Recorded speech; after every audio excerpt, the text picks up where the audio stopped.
Hey everybody, this is Taylor. And this is Emily. Make sure you listen to our show from 8 to 10 on Wednesday nights for My Wacky Wednesday News. And my technology news and latest information. On The Edge, 88.1. KDPS.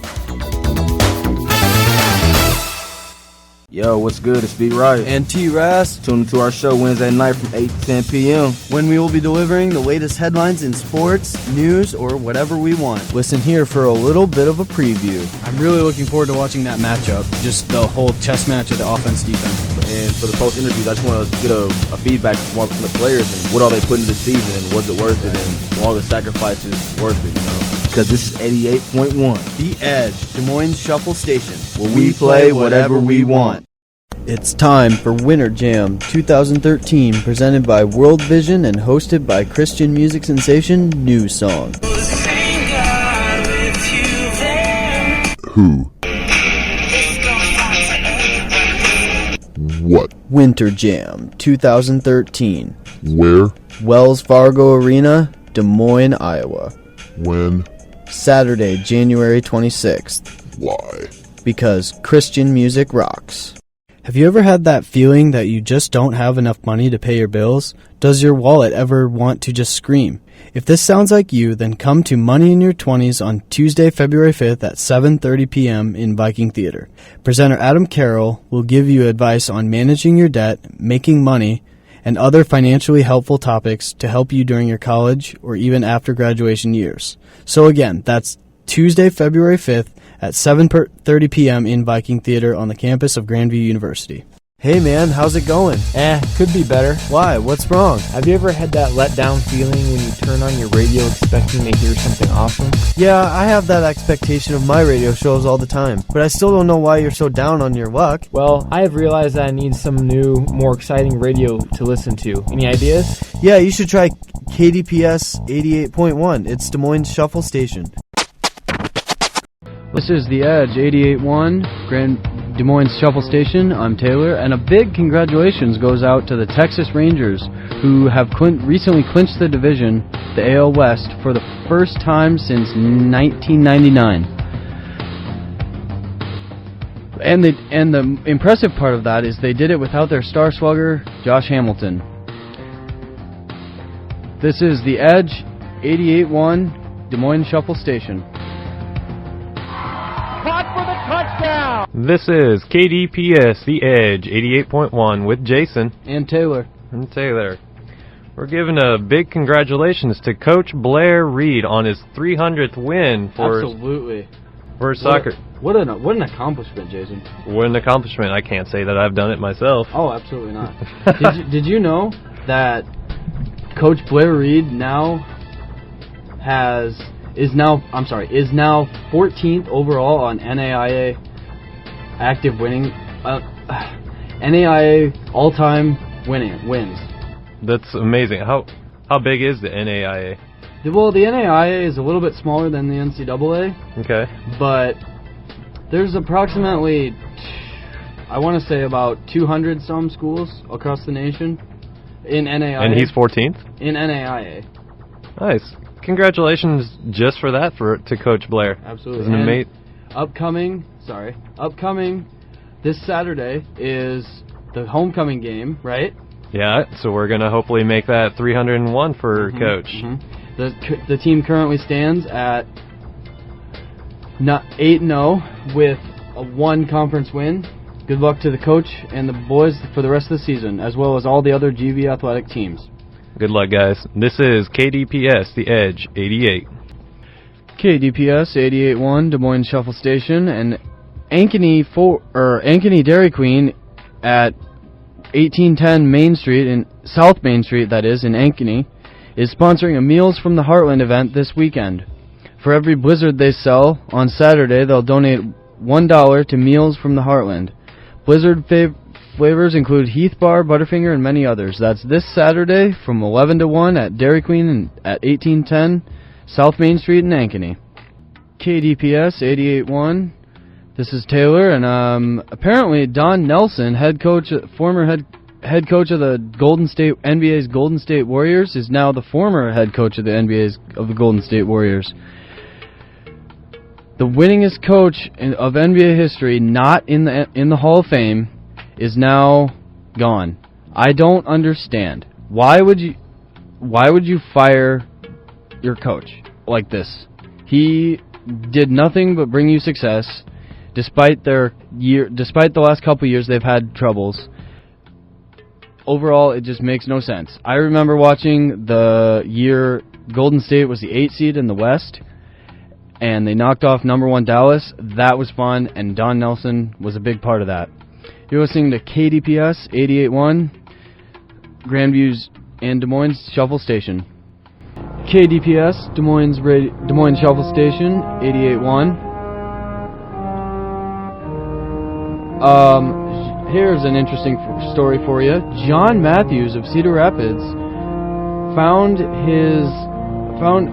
when going to a routine checkup, found a worm in his eye.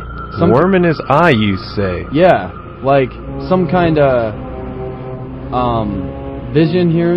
Something that doesn't happen every day, regardless. No. My gosh, golly gee, I don't.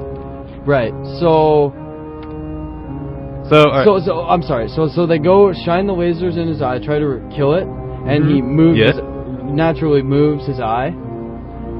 So they had to do it like 2 or 3 times, to get the laser. I can see that, because I would totally. All right, if I had a laser being shined in my eye, I would naturally move instinctively. Yeah, totally. Instinctively be moving like this way and that way. Although he's got the motivation behind it. He's got the motivation behind it to keep his eyes straight, like with a worm. Mm-hmm. I don't know. Regardless, our thoughts go out to him and his recovery. Yeah. However long that may be. That's really, really weird story. Aye. This is KDPS, The Edge, 88.1. KDPS 88.1. The time is 4:40. Hope everybody's having a good day out there. And this is 88.1 KDPS, Des Moines Shuffle Station. Good morning. With KDPS Radio, this is your news update. I'm Taylor Rasmussen. Iowa Governor Terry Branstad will not expand Medicaid in Iowa. Branstad repeated this promise in an interview with the Associated Press the day after he made the same promise to U.S. Health and Human Services Secretary Kathleen Sebelius. Branstad met with Sebelius in an effort to get a federal waiver to extend Iowa care that is set to expire later this year.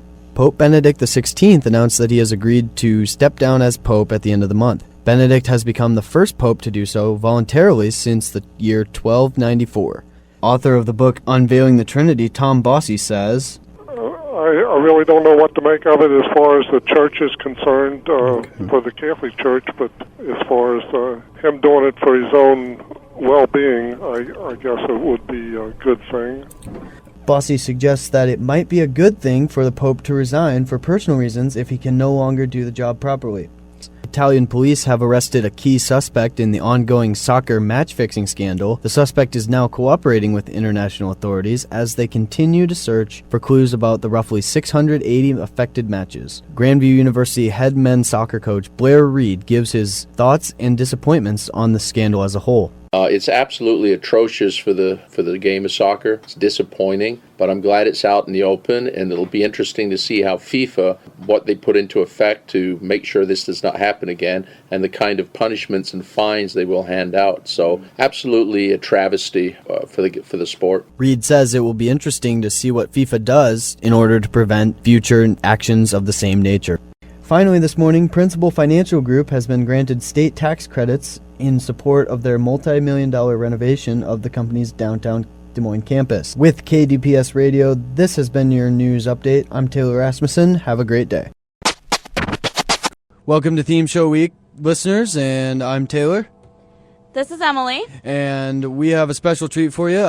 Today, I'd like to discuss the history of soccer. Emily, your thoughts? Soccer's pretty interesting. I like the sport. I played it all through high school and a year in college. You're even wearing a Cristiano Ronaldo? Cristiano Ronaldo jersey. At a girl. Girl. So, yeah, my apologies. But, I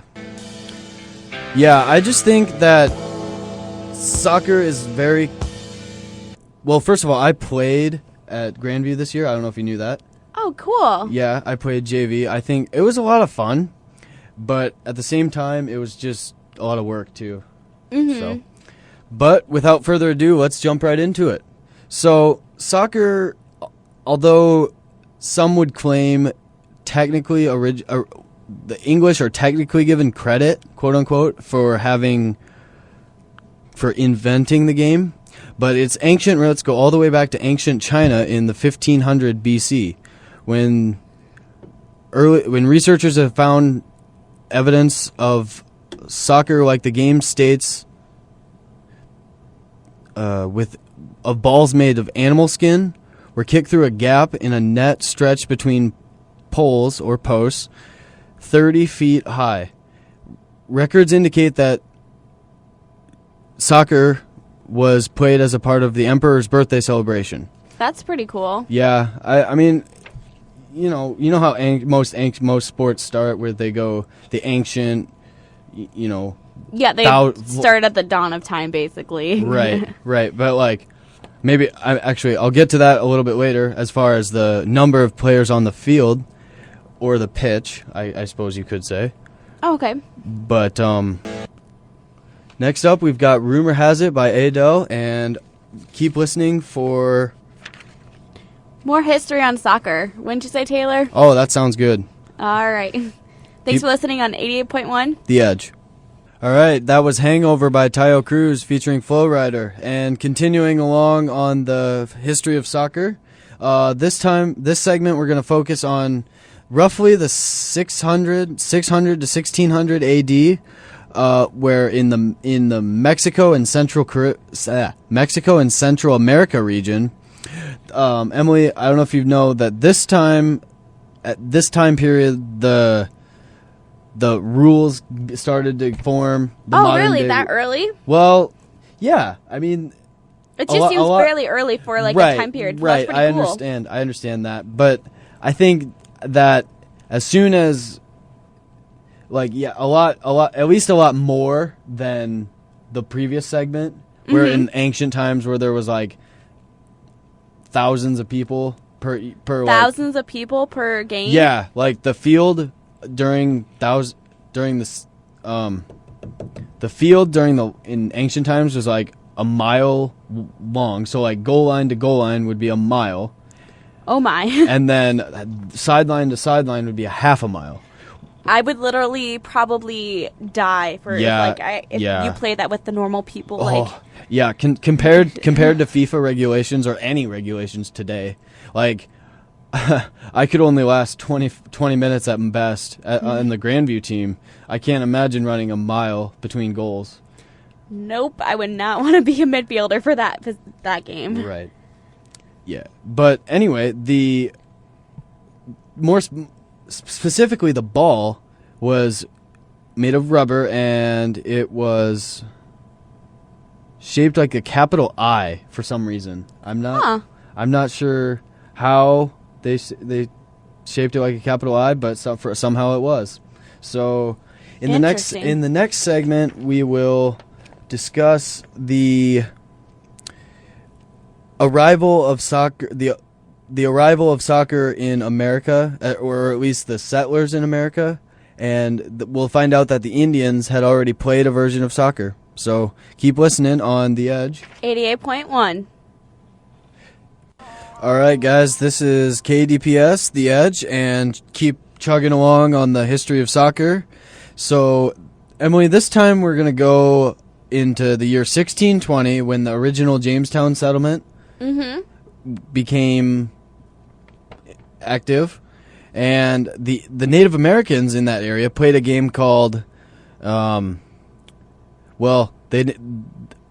Indian language roughly translated into, quote, they gather to play ball with their foot. So you could argue that was the origin of the people calling it football, as opposed to soccer. So, and then earlier I mentioned that the fields were large, very, very large.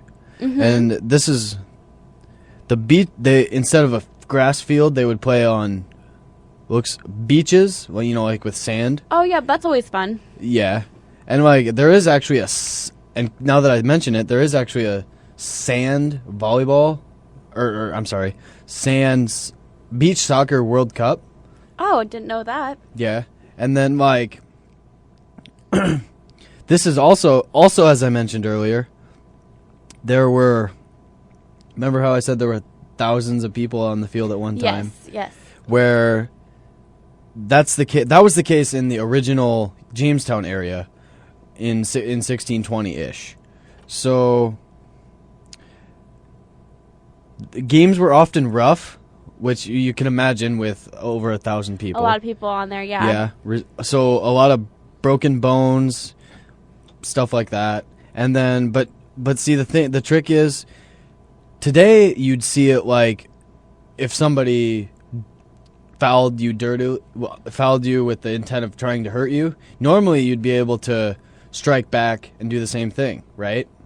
Or I mean, I don't agree with that aspect of the game, but I think that's what happens sometimes, Mm-hmm. Where and back in 1620 though, it couldn't happen like that because it was common. Excuse me. Bless you. Thank you. Because no one could be identified because the players disguised themselves with ornaments and war paint. So it was more like it wasn't so much a game back then. It was more like a Native American festival. You know what I'm saying?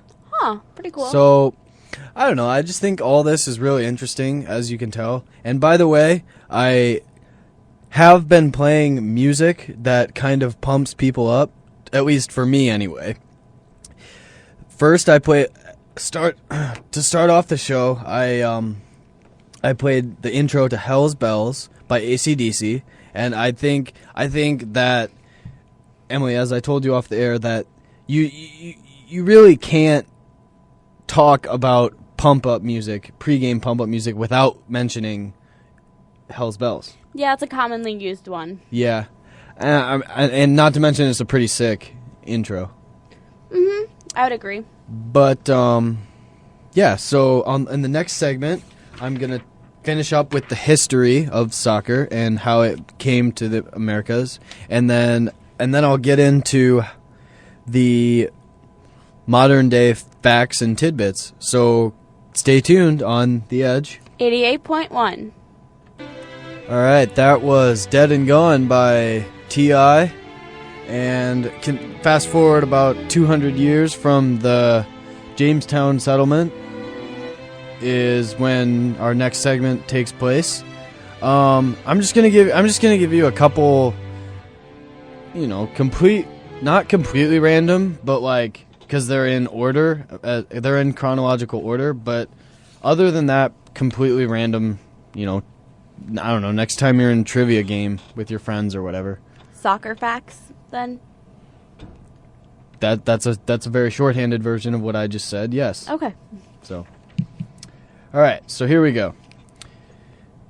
Soccer, as we know it, in 1820 was first played among the Northeastern University. Like the Ivy League schools, like Harvard, Princeton, Amherst, Brown.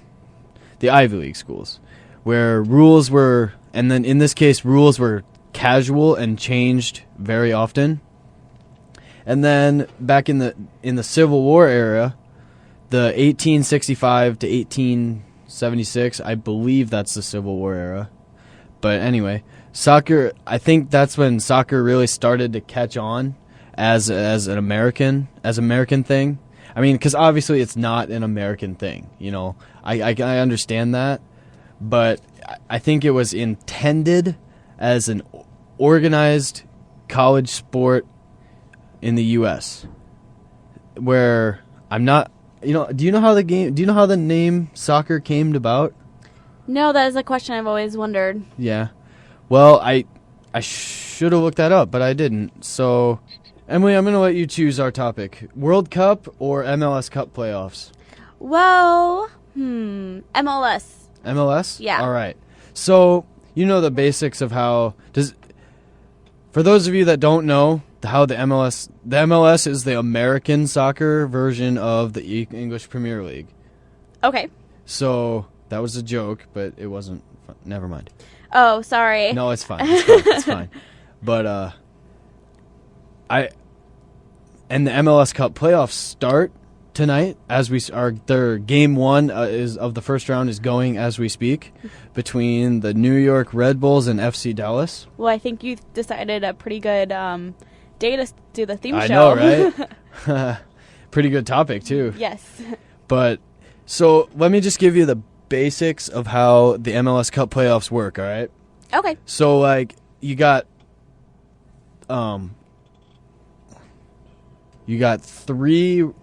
4 rounds, right? 4 rounds. Okay. 4 rounds. 10 teams total, and the MLS is divided. There's 18 teams in MLS, right? Okay. And 9 in each conference. 2 conferences, East, West. Okay. We pretty good so basic. Yeah. Okay. So the playoffs work like the top 3 in each conference are considered the quote-unquote automatic, where the next 4, regardless of conference, are considered wild cards. Okay. Does that make sense? Yes. Okay. So the wild card teams are seeded 1 versus 4 and 2 versus 3. And they're just straight single elimination, winner go home, winner goes on, loser goes home. And then those 2 winners go to the round of 8, which is a 2-leg aggregate, which basically means you add up the 2.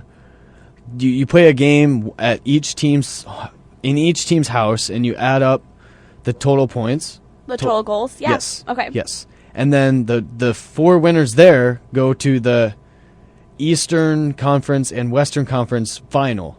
Okay. Which is also single elimination, and then the winner of those 2 games advance to the championship game, also known as MLS Cup.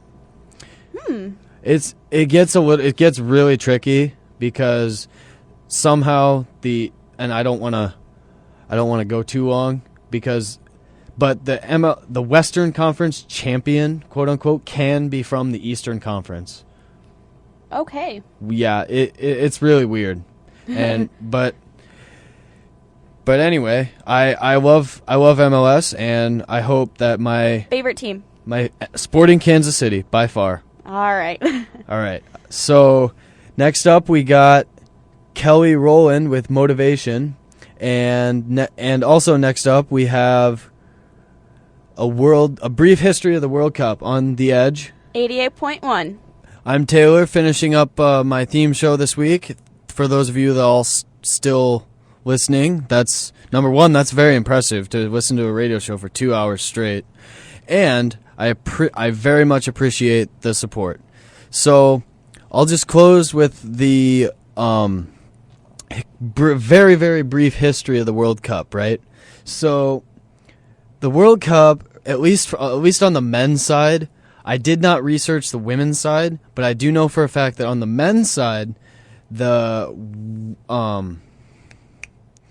World Cup has been going on every 4th summer for the past since 1930.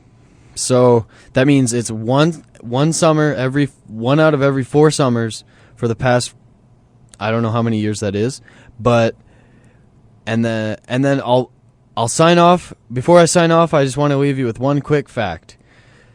There have been, of the 20 World Cups, there's one country that has that has qualified for all 20 of them, and that is Brazil. So I'm Taylor with KGVC. Thanks for listening. You're listening to Edge 88.1 KDPS. I'm here with Tom Bosse. He's a Northern Kentucky pastor and author of the book Unveiling of the Trinity. How you doing today, Tom? I'm doing good. So why don't you start off telling the listeners a little bit about yourself and your church background? Okay, I'm actually a lay minister. I've got 35 years in leadership roles in administrative and ministerial positions within the church, and I've been studying the scriptures for 35 years. Okay. I was given giving a revelation to the Trinity. And that's what my book's about. All right. Well, what got you into writing this book? I mean, what was your goal in writing this book, the Unveiling the Trinity? Well, the reason I wrote the book was so I could get the message out. I needed to document the revelation. It was a revelation that took 3 years to finally get the whole revelation, and I thought, well, will I put it in a book, or should I go out and preach it in the churches? Well, knowing that there was so many churches to reach, I thought I'd just go ahead and put it in a book form, and hopefully it reached the world faster. I'm glad I did, because now it's documented, and now it'll take it won't take as much time. I think eventually the church will finally get the message, and it might be after my decease, but someday they'll find it. All right. So on that note, what do you think about the recent announcement of the Pope as resigning? I mean, what are your thoughts on that? Oh, well, I mean, if he doesn't have the facilities to go ahead and do the job that he was assigned to, I would say that this was the best way to go. My feelings are that it could be a part of prophecy, as I see it, concerning the end times. I'm into the end times pretty good, too. I've been studying this for 35 years, so I've covered pretty much of the scriptures. And, I really don't know what to make of it as far as the church is concerned, for the Catholic Church, but as far as him doing it for his own well-being, I guess it would be a good thing. All right, so another question I wanted to ask you was, what would you say is the most important thing or list of things for college students aspiring to know the Lord? I mean, obviously the Bible is very important, and it's the Word of God, right? Right. Okay, so is there any specific books or passages you'd recommend? Well, I'd start with the Gospel of John and Romans. Those are two of the best books, I think, that would start off a newcomer into the Word. Okay. Those are the two main books that I recommend after studying so much with it. And in fact, when I do a Bible study I hold Bible studies too, I usually start with the Book of John. Okay. And what specifically about the Book of John makes it your favorite to teach? Well, it goes into the Word, how Jesus was the Word, and it goes into John 3:16. It goes into things that it tells you that Jesus came directly from heaven, how he set up his work to do on earth. It tells you how the Father enacted with him on the earth, and there's a lot of information in there that the other Gospels don't tell you about. Right. It's sort of like all set by itself. The other three Gospels sort of take from their own, each one of them, but the Gospel of John, it seems like it's set on its own, and it's a book of love and concern about man. What would you say is the state of Christianity today in America? Well, I see it on the decline. Really, I see that